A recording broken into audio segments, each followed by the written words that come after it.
vive a vida espiritual com o Espírito Santo, com os dons do Espírito Santo, é como se fosse um barco onde ele estica uma vela. Aí o vento bate e anda rápido. Então, caminhar sem o Espírito Santo é um sacrifício danado. A gente cansa, a gente desanima. É como também querer caminhar sem a Virgem Maria, sem o auxílio de Nossa Senhora. É duro. Então, o Espírito Santo, ele vem de São Paulo em auxílio da nossa fraqueza. Lá na carta aos Romanos, capítulo 8, São Paulo fala, nós não sabemos nem rezar. Nós não sabemos nem pedir para Deus o que a gente precisa. Mas quando a gente tem o Espírito Santo, ele nos inspira. Ele nos ensina a pedir para Deus o que a gente precisa pedir. Ele ensina a gente a rezar. Então o Espírito Santo vem nos fortalecer. Bom, o Espírito Santo foi dado pelo Cristo à igreja quando a igreja nasceu, no dia de Pentecostes. Ela foi preparada pelo Cristo, né? O Cristo preparou os apóstolos, instaurou no mundo o reino de Deus, entregou o reino de Deus na mão da igreja. Está escrito lá no Evangelho de São Lucas, capítulo 12, versículo 32. Jesus fala para os apóstolos, pequeno rebanho, não tenham medo, porque foi do agrado do Pai dar-vos o reino. Que coisa bonita, né? Jesus preparou aqueles 12 homens, aquele pequeno rebanho, que é a semente da igreja, né? E disse, o Pai quis dar a vocês, entregar a vocês o reino de Deus. Por isso que não existe reino de Deus sem igreja. Porque a igreja, diz o Concílio Vaticano II, na Lumen Gentium, número 5, que a igreja é o germe do reino de Deus. Germe quer dizer semente. Se você não tem semente, você não tem a planta. E o Espírito Santo, exatamente, ele age onde? Na igreja. E age em nós. Age na igreja para edificar a igreja, formar a igreja. Por quê? Porque é a igreja que vai instalar no mundo o reino de Deus. E é o reino de Deus que nos salva. Então o Espírito Santo age na igreja. Pela igreja implanta no mundo o reino de Deus. E o reino de Deus nos leva à salvação. E o Espírito Santo age em cada um de nós. Porque Deus quer cada um de nós com Ele e para Ele sempre. Então a nossa salvação, o Espírito Santo trabalha na nossa salvação. É por isso que Ele nos dá os seus dons, os seus frutos e os carismas, que aí já não é mais para nós, é para a gente usar para a comunidade. Os dons não são para nós, nem os dons naturais, nem os dons sobrenaturais. Você pega um músico desse que toca, que é uma maravilha, ele não toca para ele toca para nós, não é? Aquele que tem um dom, não sei, um artista, ele não faz para ele, faz para os outros. E o dom é dom. Ninguém sabe porque a pessoa recebeu, Deus quis dar. Não é?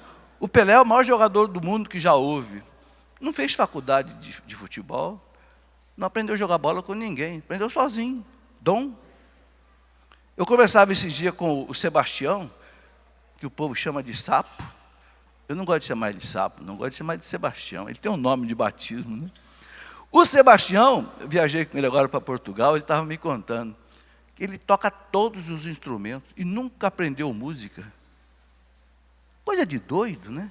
É um dom extraordinário. Mas está aí tocando para todo mundo. Né? O dom é para os outros. Agora, os frutos é para nós. Os dons infusos é para nós, para a nossa salvação. Eu queria rapidamente colocar uma coisa que o nosso catecismo diz sobre o Espírito Santo e a igreja. Aqui no parágrafo 688, o catecismo, quando fala do Espírito Santo, na análise do credo, creio no Espírito Santo, ele fala assim, a igreja, comunhão viva na fé dos apóstolos que ela transmite, é o lugar de nosso conhecimento do Espírito Santo.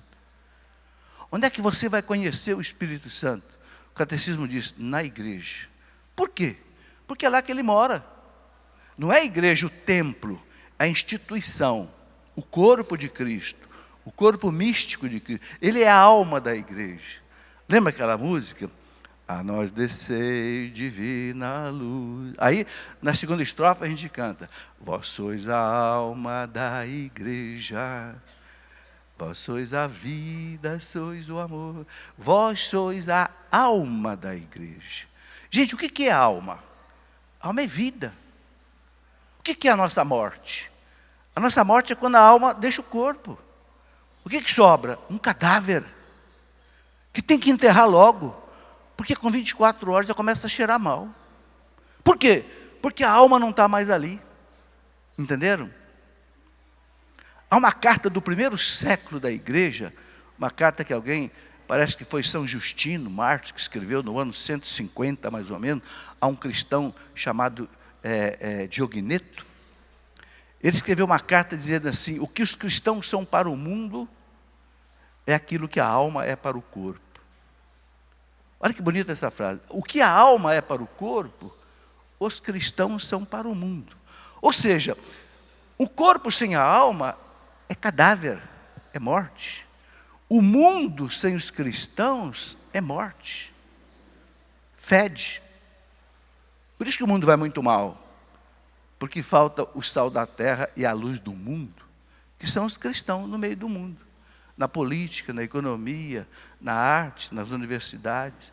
Onde falta o cristão, o mundo perece, porque assim como a alma é para o corpo, os cristãos são para o mundo. E o Espírito Santo é a alma da igreja.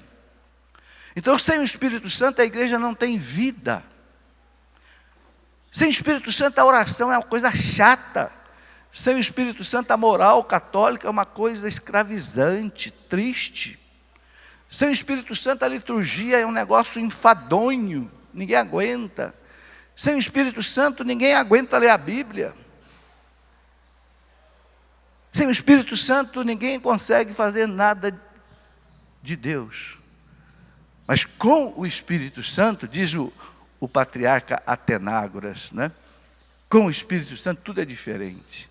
A moral passa a ser um caminho de libertação. A liturgia passa a ser uma alegria de louvar a Deus. A Bíblia passa a ser o alimento cotidiano da alma, né?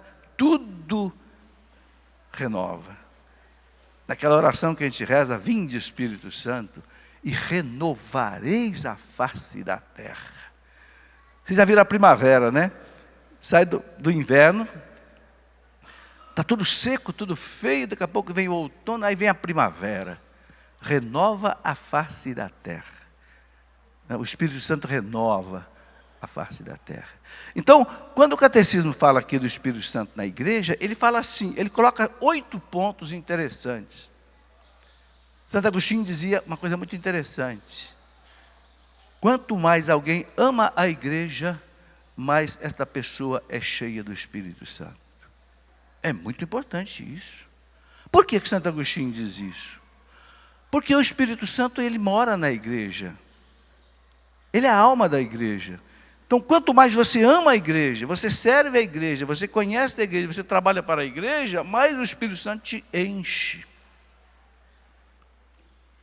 Se você quiser me encontrar, você vai na minha casa. Se você quiser encontrar o Espírito Santo, vá à igreja. É lá que ele mora. Bata na porta e entre.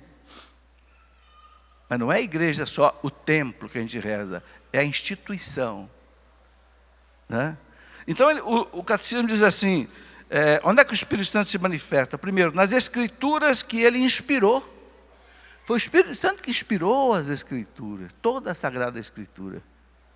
Só que essa escritura tem que ser interpretada, porque não é fácil interpretar. Então, ele fala aqui, né, no magistério da igreja, ao qual ele assiste. O que é o magistério da igreja? O Papa e os bispos que interpretam para nós a tradição da igreja, a palavra de Deus. Então, o Espírito Santo é que inspira. Ele fala aqui na tradição, da qual os padres da igreja são as testemunhas sempre atuais. Quem são os padres da igreja? Aqueles que trouxeram a nós a tradição da igreja, os santos, os doutores, né? Tem muita coisa que não está escrita na Bíblia, mas que é dogma de fé. Não está escrito na Bíblia que os sacramentos são 7. Nunca ninguém vai encontrar isso, mas é dogma de fé que são 7. O credo, ninguém vai encontrar o credo. Creio em Deus Pai Todo-Poderoso. Ninguém vai encontrar o credo na Bíblia, mas é o símbolo da nossa fé. Obrigado a rezar em toda a missa de domingo. Isso vem do quê? Vem da tradição.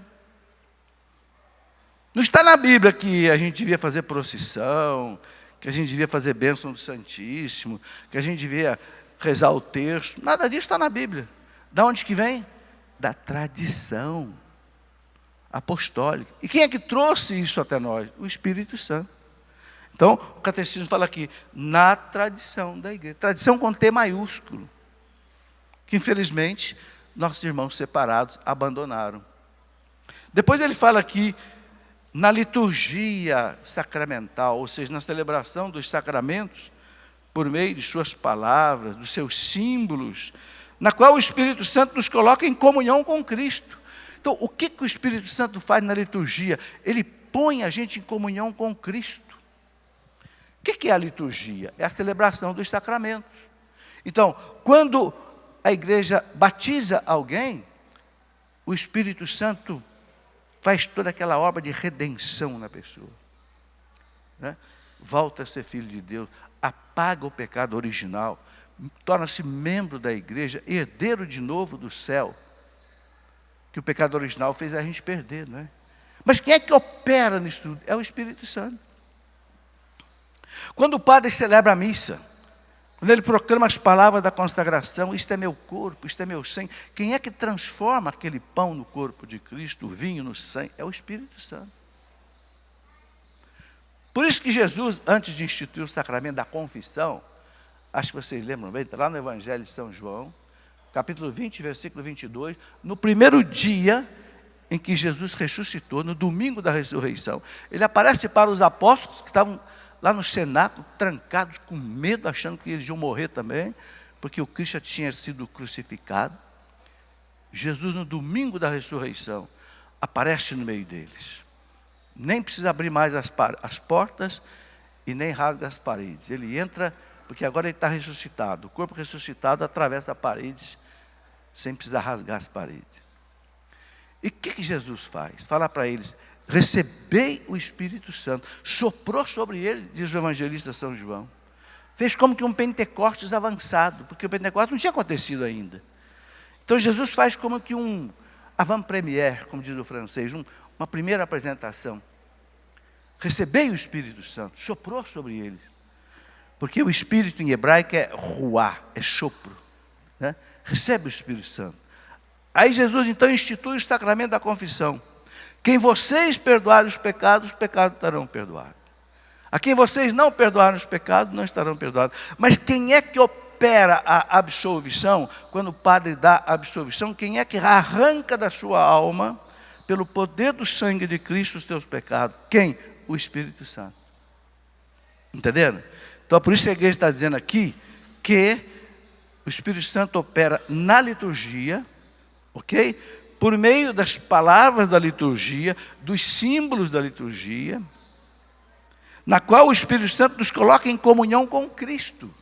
Então, o Espírito faz com que o poder de Cristo perdoe os pecados, transforme o pão e o vinho no corpo e sangue de Cristo. E todos os sacramentos. Então, é o Espírito que opera. Depois ele diz aqui, na oração, na qual ele intercede por nós. É por isso, gente, que a gente deve sempre, antes de começar a rezar, invocar o Espírito Santo. Está escrito aqui na oração, é o Espírito Santo que intercede por nós. Nós não sabemos rezar. Jesus disse, sem mim nada podeis fazer. João 15, 5, nada é nada. Então, antes de rezar, não começa rezando, não. Os santos doutores dizem assim, antes de você rezar, pensa o que você vai fazer. Eu vou conversar com Deus. Deus é onipresente, Deus está presente em toda parte. Então Deus está aqui. E mais do que aqui, Deus está dentro de mim, porque eu sou morada de Deus. Então, Senhor, se eu tenho algum pecado, me perdoe. Eu agora quero conversar com o Senhor. Mas então vem Espírito Santo, vinde Espírito Santo, enchei os corações dos vossos fiéis. Essa oração, gente, era do começo da igreja. Esse vinde Espírito Santo, enchei os corações dos vossos fiéis, acende neles o fogo do amor de Deus. Isso vem lá dos primeiros cristãos, chegou até nós. Por quê? Porque é o Espírito Santo que vem e ora em nós. Porque, sabe, gente, nós rezamos muito errado. Rezar não é para você pedir para Deus fazer a sua vontade. Não. Rezar é pedir que você faça a vontade de Deus. É o contrário. Mas a gente fica às vezes só, Senhor, Senhor, Senhor, faz isso, faz aquilo, faz mais aquilo. Mas peraí, o que Deus quer que eu faça? Será que é tudo isso? Então os grandes místicos, Santa Teresa, São João da Cruz, Santa Teresa, rezar não é pedir para Deus fazer a minha vontade, é pedir que eu tenha a graça e a força de fazer a vontade de Deus. Seja feita a vossa vontade. A gente, se não tiver o auxílio do Espírito Santo, a gente não reza direito. Não reza nem o terço direito, não reza a liturgia das horas direito, não reza, a coisa pode ficar até uma coisa mecânica, chata, perigosa. Porque sem o Espírito, tudo fica enfadonho. Então, primeiro, pôr-se na presença de Deus. É a coisa mais espetacular que Deus nos deu, gente, a gente poder estar na presença dEle. Mas aí eu preciso tomar consciência.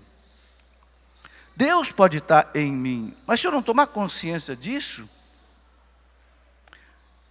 é como aquela pessoa que pode ter, não sei, milhões de reais na conta dela, mas ela não sabe.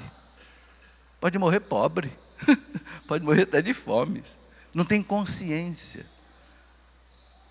Então nós temos que ter consciência da presença do Espírito Santo. A oração. Aí ele coloca aqui, nos carismas e nos ministérios pelos quais a igreja é edificada. Os carismas, os dons, os ministérios, os serviços. É o Espírito Santo que provoca isso. Ele fala aqui embaixo, olha, nos sinais de vida apostólica e missionária. O que empurra a igreja a evangelizar? Há 2000 anos, a igreja nunca parou de evangelizar. É impressionante. Nem nas fases mais negras da história da igreja, a igreja nunca parou de evangelizar, de desbravar o mundo. A igreja foi para a Índia, a igreja foi para a China, a igreja foi para o Japão, teve tantos mártires lá no Japão. Só lá em Nagasaki houve 188 mártires no século XVI. Aqui na América houve muitos mártires, na Europa toda. A igreja nunca parou de evangelizar. Quem que empurra a igreja para evangelizar? É o Espírito Santo. Então, o catecismo fala aqui, né? Nos sinais de vida apostólica e missionária. O que faz que um monte de jovens desse aqui da Canção Nova deixem suas famílias, suas casas, suas faculdades e venham para a Canção Nova para ser missionário? É o poder do Espírito Santo. Jovens de famílias ricas deixam tudo, casas, carros, e vêm para ser missionário na Canção Nova para viver igualzinho os outros. É o poder do Espírito Santo. Ele age na ação missionária e apostólica. É por isso, gente, que ninguém vence a igreja. Porque a força da igreja é sobrenatural. Quando Jesus disse, as portas do inferno nunca prevalecerão contra ela, por quê? Porque a força da igreja não é uma força humana, não é uma mera democracia, ou uma mera monarquia, ou uma ditadura. Não, a igreja é a casa de Deus, é a família de Deus. O poder de Deus está nela. Então, ninguém pode roubar o poder de Deus. Cristo, Ele não prometeu que a gente não sofreria. Não prometeu. Mas Ele prometeu uma coisa mais importante. Nós nunca seríamos vencidos. É mais importante. A igreja pode chorar. A igreja pode derramar sangue.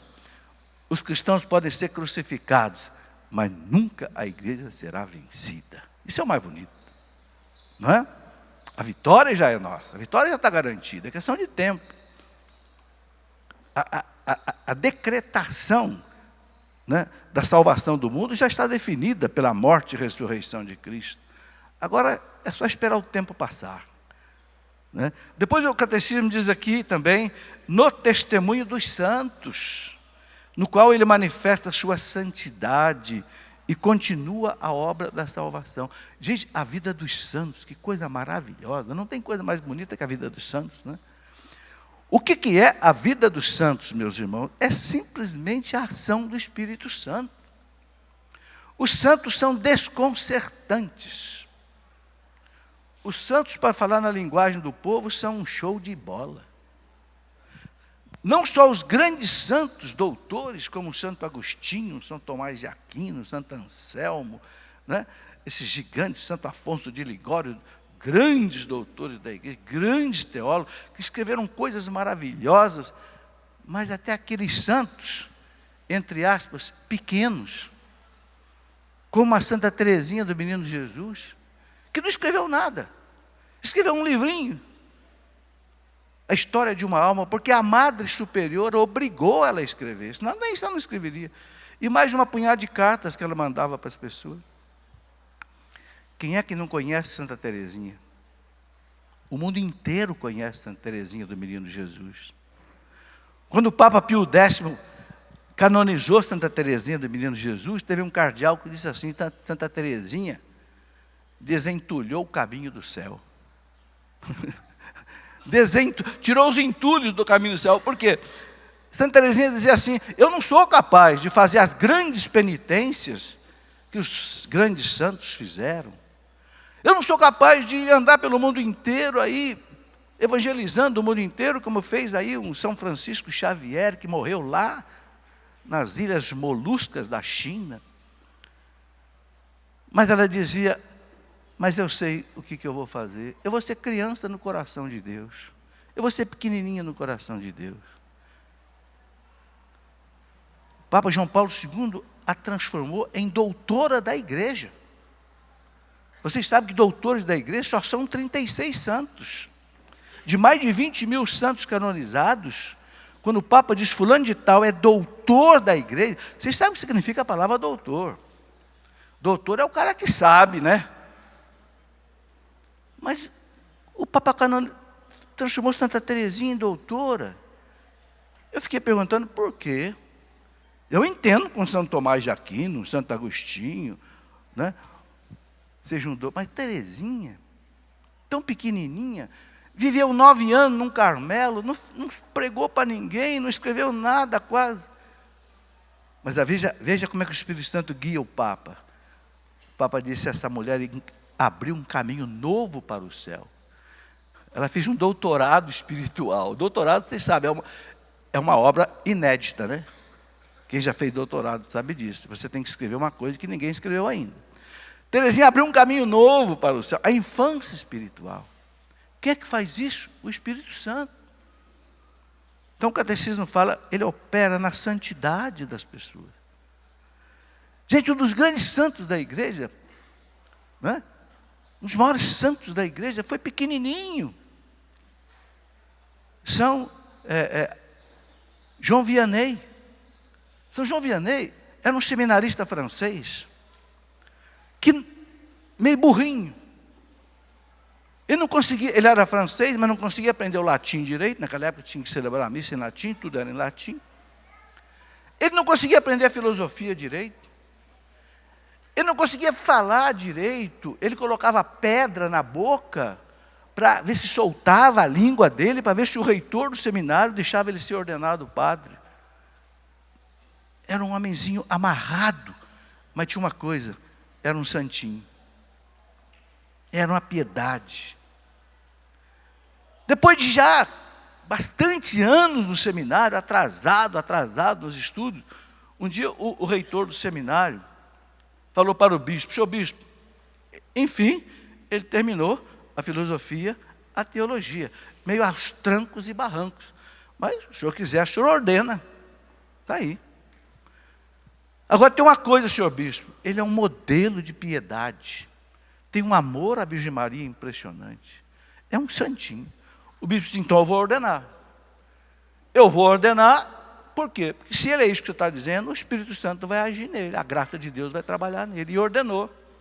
Só que teve o seguinte cuidado: mandou ele para o menor lugar da França, uma cidadezinha que se chamava Ars, onde só tinha 300 pessoas, e fazia 25 anos que não tinha um padre ali. Ninguém sabia nem fazer mais o sinal da cruz. Mandaram o menino para lá. Quem disse? Se ele fizer alguma burrada lá, pouca gente vai ficar sabendo. E ele foi, ele não sabia nem onde era Ars. Ele encontrou um menino e perguntou para o menino: menino, me mostra o caminho de Ars. Depois eu vou te mostrar o caminho do céu. Olha que coisa interessante. Me mostra o caminho de Ars. Depois eu te pago, vou te mostrar o caminho do céu. E foi para Ars. E ali começou a rezar. Acordava de madrugada, rezava o rosário, de joelhos na frente do Santíssimo, celebrava a missa, começou a pregar. O povo vivia só na dissolução, só na bebedeira, só na orgia, só na prostituição. Ele começou a pregar, chamou o povo para a igreja, chamou o povo para a confissão. Chegou ao ponto de ele ficar 10 horas no confessionário atendendo o povo. Viveu 40 anos ali nessa cidadezinha e nunca saiu dali. Mas daqui a pouco vinham cardeais de Paris se aconselhar com ele. Porque a fama de santidade dele começou a aparecer. Sabe, para a gente salvar o mundo não precisa correr muito não. Basta ser santo. João Paulo II dizia que a força mais poderosa para mudar o coração das pessoas não é o microfone, é a santidade. Não adianta nada ter um microfone se atrás dele não tiver alguém que busque a santidade. Terezinha não fez nada, mas Terezinha incendiou o mundo. Morreu com 24 anos no Carmelo, nunca saiu dali, mas quem é que não conhece Santa Terezinha? O João Maria Vianney, São João Maria Vianney, viveu 40 anos em Ars, morreu ali em Ars. Se tornou depois o patrono dos párocos. Ele que não tinha condição de ser ordenado padre, se tornou hoje o patrono dos padres. Que coisa impressionante. Deus às vezes parece que zomba da gente. Os homens não queriam ordenar ele padre, pois bem, ele vai ser o patrono dos padres. É uma coisa impressionante. Diz que quando o bispo foi entrevistar ele, para ver se ordenava ele ou não, o bispo fazia umas perguntas para ele, ele não respondia direito. O bispo disse: você é meio burrinho. Ele disse: o bispo, se incomode não. O senhor já não leu na Bíblia aí, né, que Sansão, com uma queixada de burro, destruiu todo um exército dos filisteus? O senhor já pensou que o senhor com um burrinho inteiro, o que o senhor não vai fazer? Se só com uma queixada o Sansão dizimou um exército de filisteus, o senhor com o burrinho inteiro. E aconteceu, parecia uma profecia, né? Deus fez maravilha através desse homem que nunca saiu dali. Aqui tem uma grande lição para nós, gente. A obra mais importante que o Espírito Santo quer fazer não é nas grandes obras que você possa fazer, que Ele quer também. As grandes congregações, as grandes comunidades, o Espírito Santo quer. Mas tem uma coisa que o Espírito Santo quer antes de tudo: você. Fazer a obra dele em você. A santidade. O resto vem como consequência. Quem é que evangeliza o mundo, gente? Quem é que sempre em toda a história da igreja evangelizou o mundo? Os santos. Os santos. Eu podia ficar aqui a manhã inteira contando o que esses homens fizeram. Um São João Bosco, um São Domingos Sávio, um São Francisco de Assis, um Santo Inácio de Loyola, um Santo Agostinho, um São Tomás de Aquino. Os santos é que abalam o mundo. Teve um escritor alemão chamado René Philipp Miller, que escreveu um livro, Os Santos que Abalaram o Mundo. Um livro maravilhoso. Ele pega lá desde Santo Antão, lá do deserto, Santo Agostinho, Santa Teresa d'Ávila, Santo Inácio de Loyola, São Francisco de Assis, os santos que abalaram o mundo. Não usaram o microfone, não usaram a internet, não usaram nada que nós temos hoje, mas eles chacoalharam o mundo. São Francisco de Assis fundou as maiores congregações da igreja, os franciscanos. Santo Agostinho fundou os agostinianos, São Domingos fundou os dominicanos, Santo Inácio de Loyola fundou os jesuítas, Santo Afonso de Ligório fundou os redentoristas. Os santos abalam o mundo. Mas quem é que faz o santo? É o Espírito Santo. Estão entendendo? Essa é a nossa força. Então nós temos que ser cheios do Espírito Santo, porque é Ele que promove em nós a santidade. Os 7 dons do Espírito Santo: sabedoria, ciência, inteligência, conselho, fortaleza, piedade, temor de Deus. Os 7 dons, o que são? É esse vento que bate na vela do barco e leva o barco para a santidade mais depressa. Então, o dom da sabedoria, para você pensar com a cabeça de Deus. O que é o dom da sabedoria? Eu tenho a sabedoria de Deus, não a sabedoria dos homens. Jesus é sinal de contradição. Os homens falam uma coisa, Jesus fala outra. Né? O mundo fala uma coisa, a igreja fala outra. Porque a sabedoria de Deus não é a sabedoria dos homens. A sabedoria dos homens quer aprovar o aborto, quer aprovar o divórcio, quer aprovar a eutanásia, quer aprovar o bebê de proveta, quer aprovar a inseminação artificial, quer aprovar o útero de aluguel, quer aprovar a ideologia de gênero. A igreja fala não, não e não e não. Porque não é a sabedoria de Deus. Aí o mundo diz assim, mas a igreja é muito chata, a igreja é atrasada, a igreja é obscurantista, medieval. Cristo é sinal de contradição. E a igreja vai continuar sendo sinal de contradição.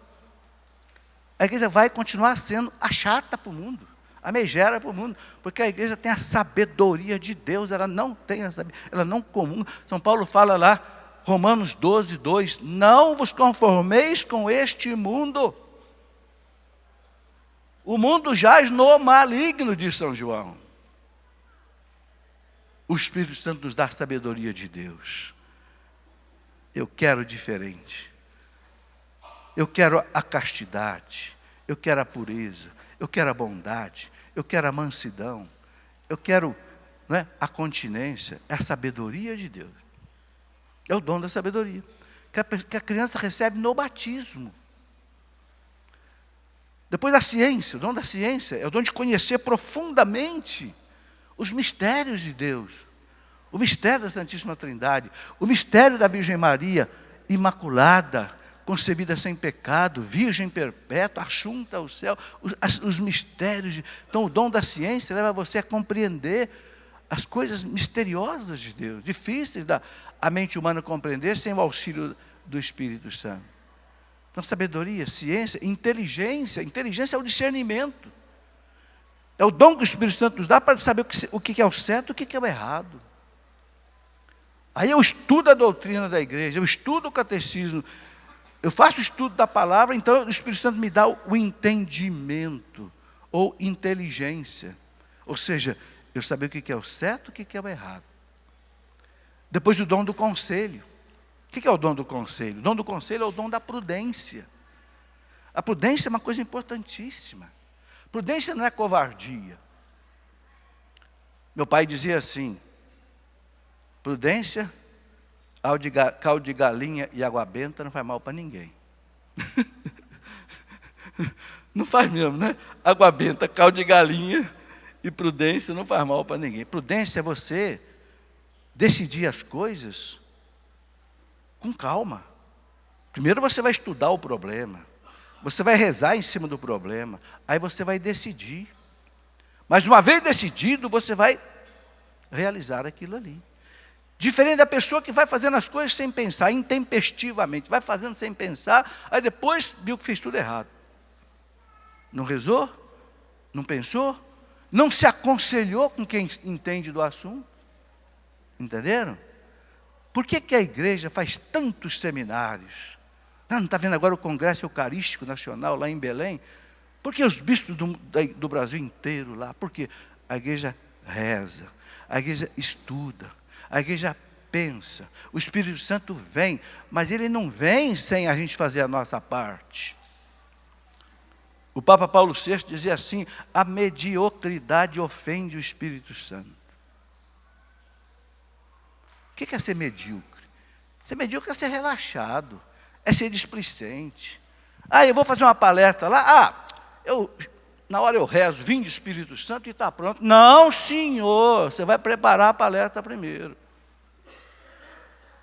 Senão você vai chegar lá, o Espírito Santo não vai falar pela sua boca, não. Porque o Espírito Santo não fala pela boca de preguiçoso.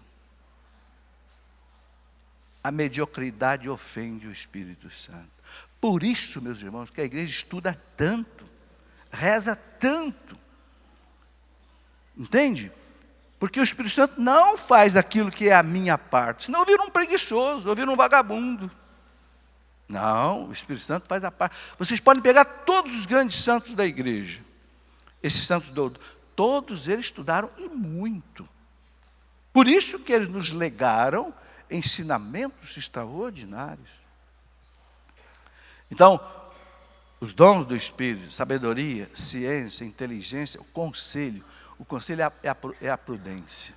Né?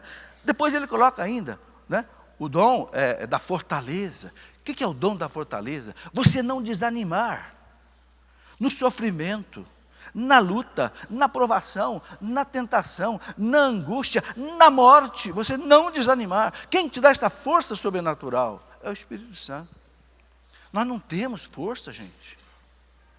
Quem de nós aguenta a cruz da vida? É muito pesada.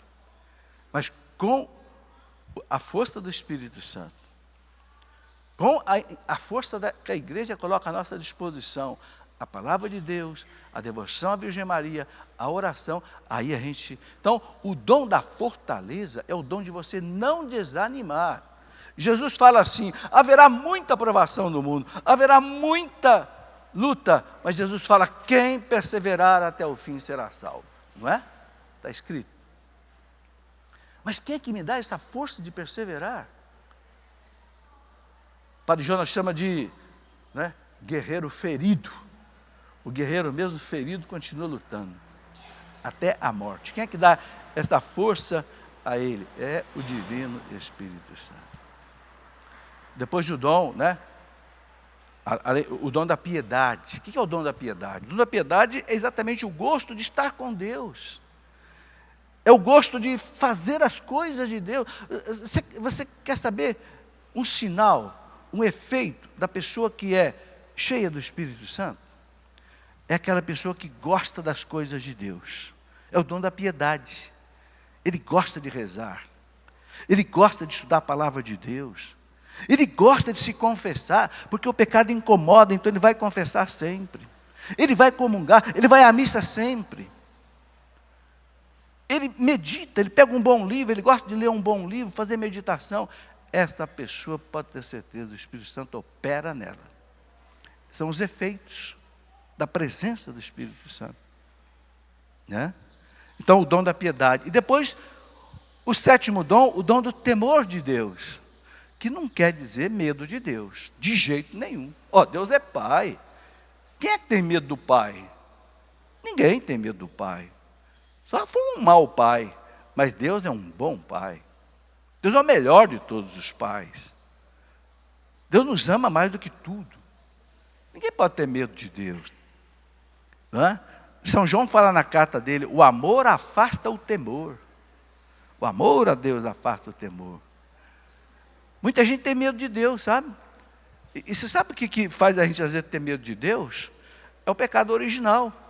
A primeira coisa que Adão e Eva fizeram depois do pecado original, o que foi? Se esconderam de Deus, não foi? Se esconderam, foram lá, colocaram umas roupas de folha de figueira, tal, porque aí apareceu a concupiscência da carne que não existia, a malícia do século que não existia. Mas se esconderam de Deus. Deus, Adão, cadê você, Adão? Adão, eu ponho você aqui na minha comunhão, aqui no centro do paraíso, cadê você, Adão? Será que você comeu a fruta proibida, Adão? Tinha comido. Aí ficou com medo de Deus. Você sabe que nós também recebemos um pouquinho desse medo por herança? A gente também tem um pouco de medo de Deus. A gente reza assim, venha a nós o vosso reino, seja feita a vossa vontade. Ai, ai, ai, que vontade será essa? Será que eu aguento? Não é? Às vezes, a gente tem medo, às vezes, de se abandonar nas mãos de Deus. Existe uma oração belíssima, chama a oração do abandono, do padre Charles de Foucault. Foi um padre do deserto. Charles de Foucault, extraordinário, um francês, que se transformou num monge do deserto. Escreveu livros maravilhosos.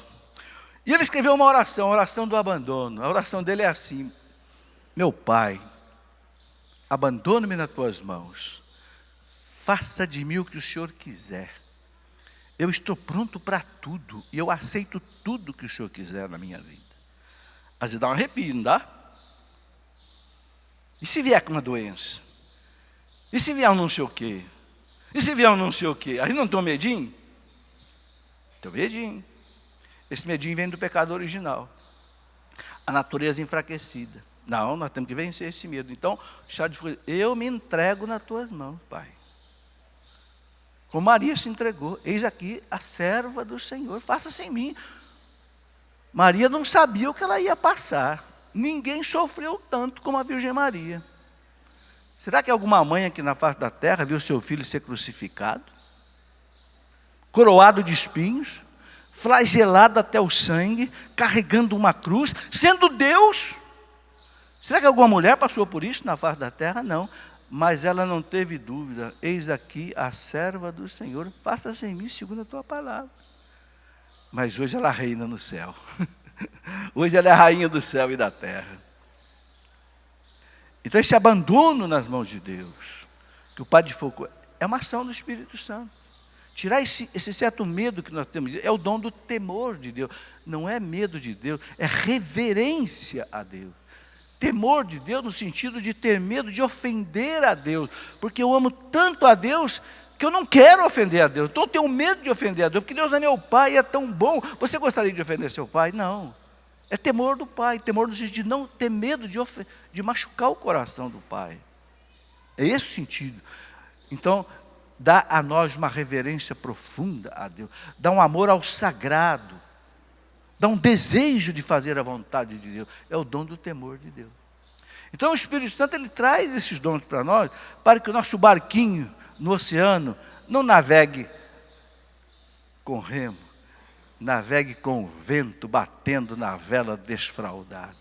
E leve o barco bem rápido lá para o destino que Deus quer que ele chegue. Entenderam? Agora, gente, nós precisamos ser cheios do Espírito Santo. A renovação carismática católica, né, fala tanto disso, o ser batizado no Espírito Santo. Essa expressão não quer dizer que você vai ser batizado de novo, não. Ninguém vai ser batizado de novo, não. A gente recebe o Espírito Santo no batismo. No batismo, lá da pia batismal. Mas só que muitas vezes o Espírito Santo fica na nossa vida aqui amarrado. Amarrado por quê?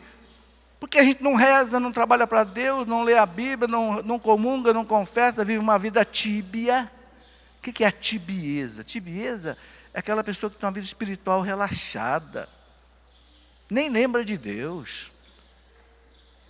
Como dizia o Papa João Paulo II, vive como se Deus não existisse. Só pensa em negócio, só pensa em dinheiro, só pensa em prazer, só pensa em aventura, só pensa em adrenalina, só pensa em ficar caçando Pokémon, pelo amor de Deus. Mas não é? Haja Pokémon para esse povo caçar, né? E Deus? Então a tibieza é aquela vida espiritual relaxada. A pessoa levanta, não faz nenhum sinal da cruz, não reza. Entenderam? Então, nós temos que ser cheios do Espírito Santo. Então, nós temos o Espírito Santo, mas às vezes o Espírito Santo está trancado aqui no coração da gente, e ele não age na gente. Eu me lembro que o Padre Jonas, quando pregava para nós, há 40 anos atrás, as primeiras experiências de oração, o Padre Jonas comparava isso com alguém que tem um feijãozinho na gaveta. Você põe um feijãozinho na gaveta, não adianta nada. Agora, põe o feijão na terra, joga água, deixa o sol bater, vai dar um pé de feijão. É isso ser batizado no Espírito Santo, ser renovado no Espírito Santo. Abre o teu coração, põe a semente na terra, deixe o Espírito Santo tomar conta de você. Uma coisa é você ter o Espírito Santo, outra coisa é o Espírito Santo ter você. Entendeu? Uma coisa é você ser dono do Espírito Santo, outra coisa é o Espírito Santo ser dono de você. Mas como é que eu consigo isso? Como é que eu consigo abrir esse baú que está prendendo o Espírito Santo? Aí, a experiência de oração, o seminário de vida no Espírito, é para isso. Para levar a pessoa a essa renovação no Espírito Santo, essa efusão do Espírito Santo. A primeira coisa importante, o que é? É você querer. Eu quero uma vida nova. Eu não quero ser um cristão medíocre. Eu quero que... Então, a primeira coisa, você tem que querer. Se você não quer, Deus também não quer. E Deus não faz. Segundo, a gente tem que purificar o coração. O que prende o Espírito Santo em nós são os nossos pecados. Eu me lembro que o Padre Jonas, lá nas primeiras experiências de oração, quando o Padre Jonas fazia uma pregação para nós, né? Sereis batizados do Espírito. Lá na casa de Queluz, onde tudo começou, o Padre Jonas dizia assim: o Espírito Santo está pronto para encher qualquer coração, qualquer vaso, ele enche. Pode ser um vaso de prata, pode ser um vaso de ouro, pode ser um vaso de madeira, pode ser um vaso de cerâmica, pode ser até um vaso de plástico. O Espírito Santo enche. Mas tem um vaso que o Espírito Santo não enche. O Padre João dizia, qual é? É o vaso sujo. Esse ele não enche. Por quê? Porque ele é santo. O nome dele é Espírito Santo. O santo não combina com a iniquidade, com o pecado. Então a primeira coisa, para você abrir o baú, arrebentar as cadeias que amarram o Espírito Santo dentro de você, é romper com o pecado. É pelo pecado que o demônio nos aprisiona. É pelo pecado que o demônio tira de nós a ação de Deus.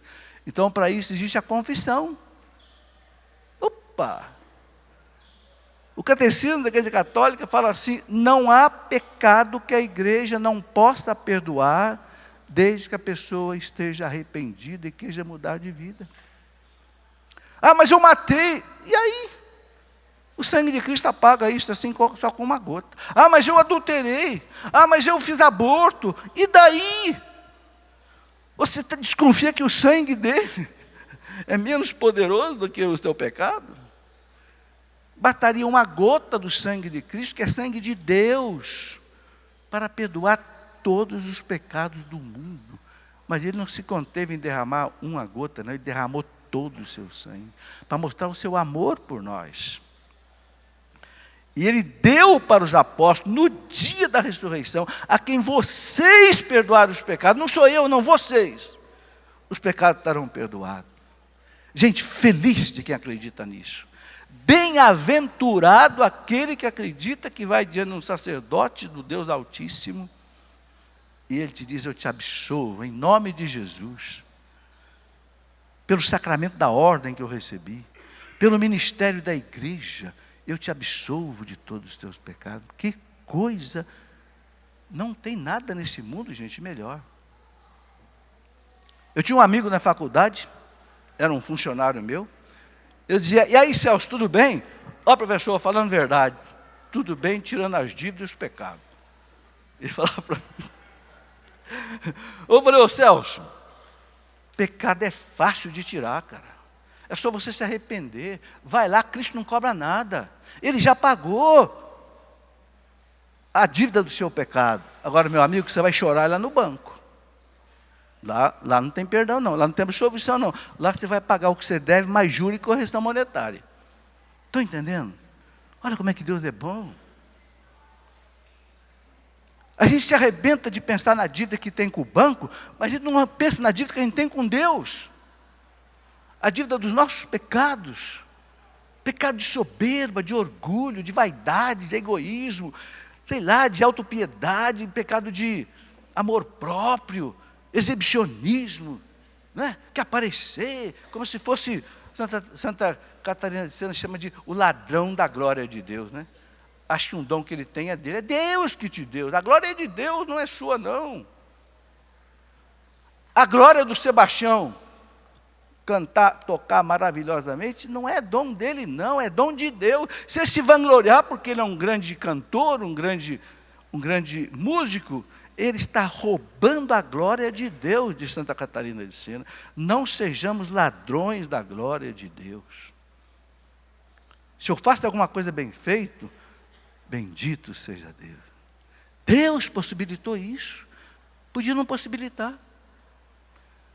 Então, nós somos pecadores. A gente tem que confessar esses pecados. Pecado de ganância.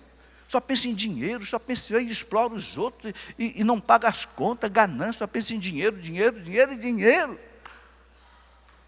Pecado da luxúria, pecado do sexo e adultério, e masturbação, homossexualismo e não sei o quê, não sei o quê, não sei o quê. pecado de gula, de ira, de inveja, de preguiça, maledicência. Meu Deus, eu vou parar para a gente não implodir. Mas Deus é mais. O sangue do Senhor, pelo ministério da igreja. Não temas, pequeno rebanho, foi do agrado do Pai dar-vos o reino. Vocês, meus sacerdotes, vão levar o perdão para todos. Então, a primeira coisa, meus irmãos, para a gente ser cheio do Espírito Santo, é lavar a alma com o sangue de Cristo. Não adianta você ficar pedindo o Espírito Santo, cantando, vem Espírito Santo, vem. Se você tiver, o vaso estiver sujo, ele não enche o vaso. Mas se você limpar o vaso, o Senhor vem. E não tem pecado que a igreja não possa perdoar, não esqueça isso.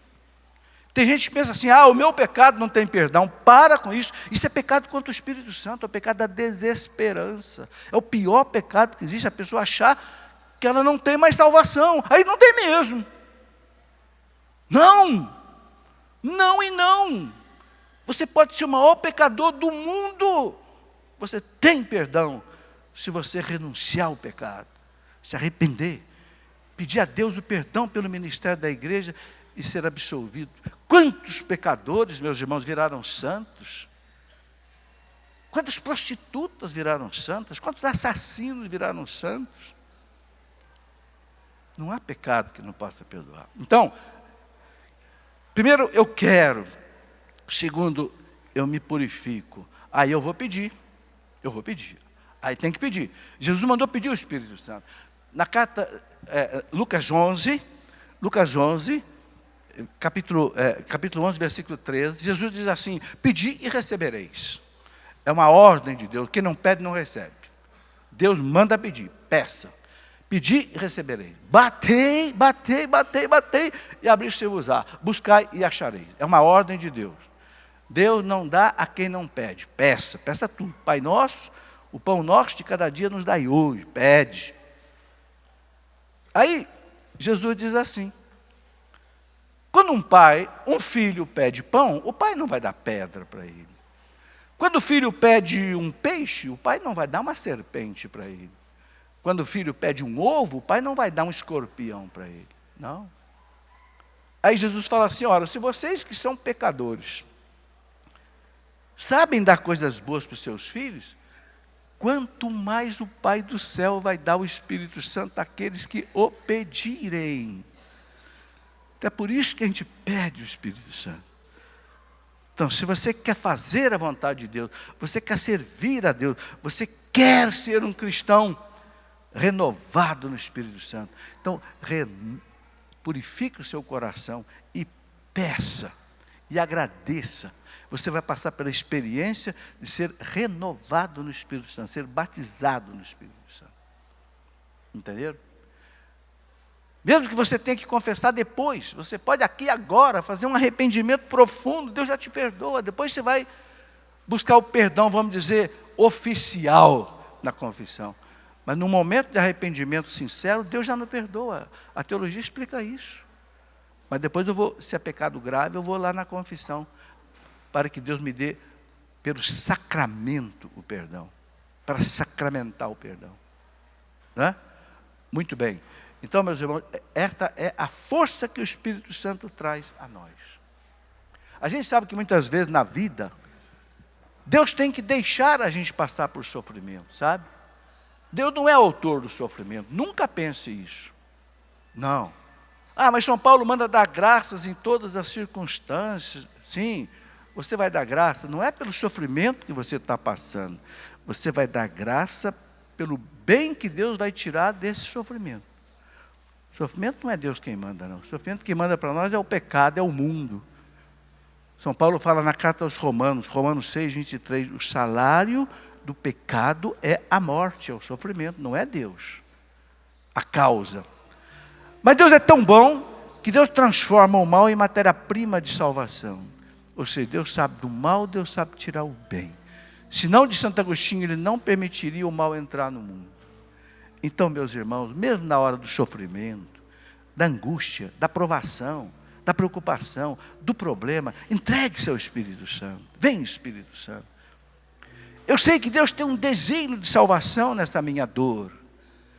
Eu sei que Deus saberá transformar essas lágrimas em alegria. Entende? Vem, Espírito Santo, vem comigo.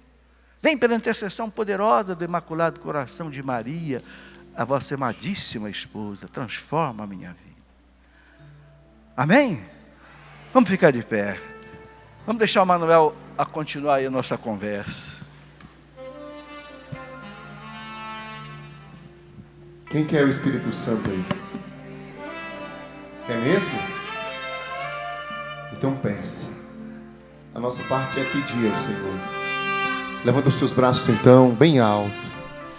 Como quem deseja que esse Espírito Santo venha sobre nós. Senhor, nós queremos pedir, envia o Teu Espírito, Senhor, renova o nosso coração, renova os nossos pensamentos, renova o nosso jeito de olhar, de falar, de ouvir, de agir.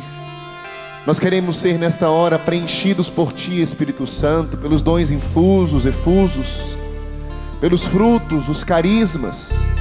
Sim, para a nossa santificação, para o nosso serviço diante dos nossos irmãos. Vem, Espírito Santo, Tu és a promessa de Deus, Tu és o santificador. Vem nos impulsionar, vem nos conduzir. Vem sobre nós, vem nos iluminar, Espírito Santo. Vem nos dar ânimo, alegria, força. Tu és a alma da igreja, Tu és a nossa alma também, nosso ânimo, a nossa força, o nosso dínamo. Vem, Espírito Santo de Deus. Ergue o seu braço, meu querido irmão, e canta: enche-me, Senhor, com Teu Espírito, e minha alma reviverá. Força. Enche-me, Senhor, com Teu Espírito, e minha alma reviverá.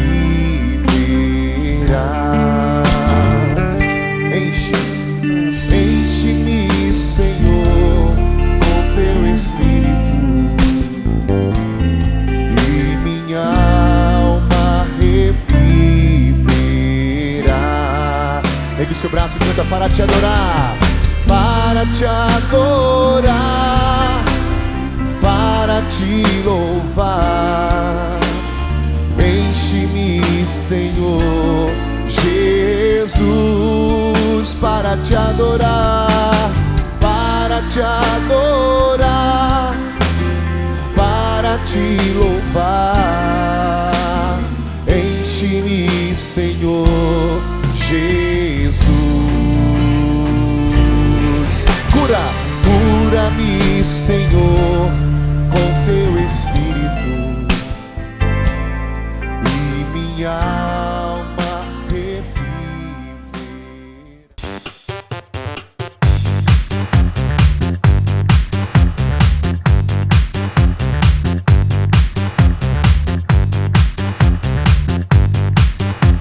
CançãoNovaPlay.com. Assine já!